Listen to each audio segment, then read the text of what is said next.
നാലാമത്തെ, ആറാമത്തെ നിന്ന നിപ്പി തന്നെ അങ്ങോട്ട് കയറി. അപ്പൊ അങ്ങനെ സിനിമകൾ കൂടട്ടെ.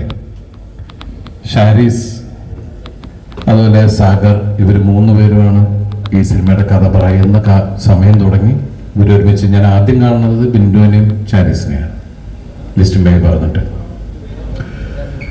ആദ്യം ലിസ്റ്റിന്റെ കാര്യം പറയാം. ഞങ്ങൾ ഒരുമിച്ച് പലപ്പോഴും യാത്രക്കിടയിലാണ് ഇങ്ങനെ പരിചയപ്പെട്ടുകൊണ്ടേയിരുന്നത്. പിന്നെ പല വേദികൾ വെച്ച് പരിചയപ്പെട്ടു. ആ പരിചയം ഇങ്ങനെ മുന്നിങ്ങനെ പുതുക്കിക്കൊണ്ടിരിക്കുക എന്ന് പറയില്ലേ. ഈ കഴിഞ്ഞ 7-8 വർഷമായിട്ടുള്ള എല്ലാ പ്രശ്നങ്ങളിലൂടെ യാത്ര ചെയ്യുന്ന സമയത്തും പലപ്പോഴും ഞങ്ങൾ കാണുന്നുണ്ട്, ഞങ്ങൾ സിനിമകളെ കുറിച്ച് സംസാരിക്കാറുണ്ട്. പക്ഷെ എന്നെ വെച്ച് ചെയ്യുന്നൊരു സിനിമയെ കുറിച്ചല്ല സംസാരിച്ചിട്ടുള്ളത്. ഒരു ദിവസം എന്നെ വിളിച്ചിട്ട് പറഞ്ഞു, അത്യാവശ്യമായിട്ടൊന്ന് കാണുന്ന ഒരു കാര്യം പറയാനുണ്ട്. അപ്പം ഞാൻ ചോദിച്ചു, എന്താണോ? അല്ല, ഒരു സിനിമയുടെ കാര്യം പറയാനാണ്. ഞാൻ പറഞ്ഞു, നേരിട്ട് സംസാരിക്കാം. അങ്ങനെയാണ് ഇവരെ കൊണ്ടുവന്നത്. ഇവരെ കൊണ്ടുവന്നപ്പോൾ തന്നെ ഞാൻ ലിസ്റ്റിനോട് ചോദിച്ചു, സത്യത്തിൽ നിങ്ങൾ ഒരുപാട് ആലോചിച്ചിട്ടാണോ ഈ സമയത്ത് എന്നെ വെച്ച സിനിമ ചെയ്യാൻ വന്നിരിക്കുന്നത് എന്ന് ഞാൻ ചോദിച്ചു. പറഞ്ഞു, ഈ സിനിമയുടെ കഥ നിങ്ങൾ കേൾക്കുക എന്ന് പറഞ്ഞു. അങ്ങനെ ഞാൻ പ്രിൻസ് ആൻഡ് ഫാമിലിയുടെ പ്രിൻസിന്റെ കഥ കേട്ടു. ഷാരിസാണ് വ്യക്തമായി പറഞ്ഞത്.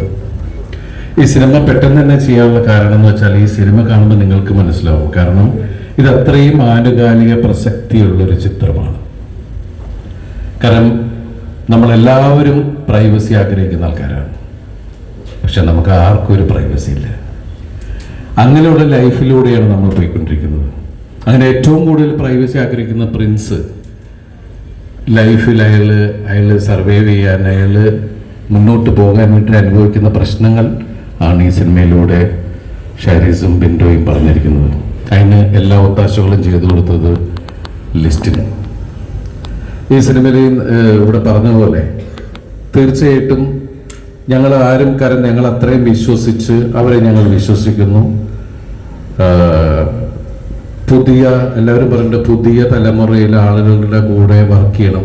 ഞാൻ എപ്പോഴേ വർക്ക് ചെയ്യാൻ റെഡിയാണ്. നമ്മൾ ആ ഡോർ തുറന്നു വെച്ചിരിക്കുകയാണ്. പുതിയ തലമുറയിലെ ആളുകൾ നല്ല കഥകളായിട്ട് വരിക. കാരണം നമ്മൾ ക്യാമറ ഓൺ ചെയ്ത് വെച്ച് നമ്മൾ താരങ്ങൾ, ഇപ്പം എൻ്റെ സീനിയർ ആക്ടേഴ്സ് ആണെങ്കിലും നമ്മളൊക്കെ ആണെങ്കിലും നമ്മൾ വെറുതെ കിടന്ന് ആടിയിട്ട് കാര്യമില്ല. അതിനുള്ള കണ്ടന്റ് കൊണ്ടുവരുന്നത് അതിൻ്റെ ടെക്നീഷ്യൻസ് അല്ല, എൻ്റെ റൈറ്ററാണ്, എൻ്റെ ഡയറക്ടറാണ്. അതിൻ്റെ കൂടെ സഞ്ചരിക്കാനാണ് നമ്മൾക്കും താല്പര്യം. അപ്പം അങ്ങനെ അവർ പറഞ്ഞ രീതിയിൽ ഞാൻ ഈ സിനിമയിൽ എന്നെ കൊണ്ടാകാവുന്ന രീതിയിലൊക്കെ ചെയ്യാൻ ശ്രമിച്ചിട്ടുണ്ട്. ഞാനും പ്രിൻസിനെ ഇഷ്ടപ്പെടുന്നു. കാരണം ഇതിലെ ഓരോ മുഹൂർത്തങ്ങളും ജോണി പറഞ്ഞ പോലെ തന്നെ ഷാരിസ് നമ്മളെ പറഞ്ഞ് കൺവിൻസ് ചെയ്യിപ്പിച്ച് അത് നമുക്ക് കാണാം അല്ലെ, ഷാരിസിന്റെ കണ്ണുകളിലൂടെ. അപ്പൊ ഷാരിസ് അത്രയും സ്ട്രെയിൻ ചെയ്ത് ആ കഥാപാത്രം ഇങ്ങനെ ചെയ്യുള്ളൂ, ഇതിങ്ങനെയാണ് ചേട്ടാ അങ്ങനെയാണ്. ജോണിയോട് പലപ്പോഴും ചെന്ന് പറയുമ്പോൾ ഞാൻ ജോണിനെ മാറ്റി നിർത്തി ഞാൻ ചോദിച്ചിട്ടുണ്ട്, നിനക്കതൊക്കെ ചെയ്യാൻ പറ്റൂടാ? കാരണം ഞാൻ ജോണിനെ കുറെ കാലമായിട്ട് കാണുന്നുണ്ട്. പക്ഷെ ഏത് ഇൻസ്റ്റിറ്റ്യൂട്ടിലാണെന്നറിയില്ല, ജോണി എനിക്ക് തോന്നുന്നത് ഈ ലിസ്റ്റിന്റെ ഒരു ഇൻസ്റ്റിറ്റ്യൂട്ട് ഉണ്ട്, അവിടെ തന്നെ പഠിക്കുന്നതെന്ന് തോന്നണം. നൈറ്റിൽ പോയി ഭയങ്കര പഠിത്തം. അപ്പൊ കാണാത്ത എക്സ്പ്രഷനൊക്കെ ഞാൻ പറഞ്ഞു, ജോണി എന്തെങ്കിലും കൊണ്ട് എനിക്കും പറഞ്ഞു തരാ. കാരണം ഇവര് ഒന്ന് പറയുമ്പോൾ നമ്മൾ വാല് മുറിയാൻ പാടില്ലല്ലോ. പക്ഷെ എന്തുകൊണ്ടോ എനിക്കങ്ങനെ ഒരു അവസ്ഥ ഉണ്ടായില്ല അല്ലേ ഭാഗ്യത്തിന്. അപ്പോ അതുപോലെ തന്നെ ഇതിൽ അഭിനയിച്ചതിന്റെ കൂടെ അഭിനയിച്ച സിദ്ദിഖ, ബിന്ദു, ഡാൻ, ജോസൂട്ടി, പിന്നെ അതുപോലെ നമ്മളുടെ കുറച്ച് പുതിയ താരങ്ങൾ ഈ സിനിമയിലുണ്ട്.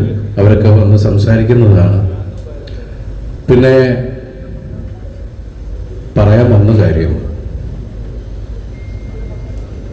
അത് പിന്നെ പറയാം, ലിസ്റ്റും പറഞ്ഞ പോലെ തന്നെ.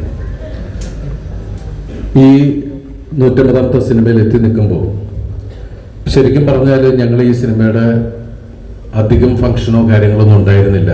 അപ്പോൾ ഷാരിസും ബിൻഡുവും തന്നെ പറഞ്ഞു, നമുക്ക് ലളിതമായിട്ട് ഈ കാര്യം പറയാം.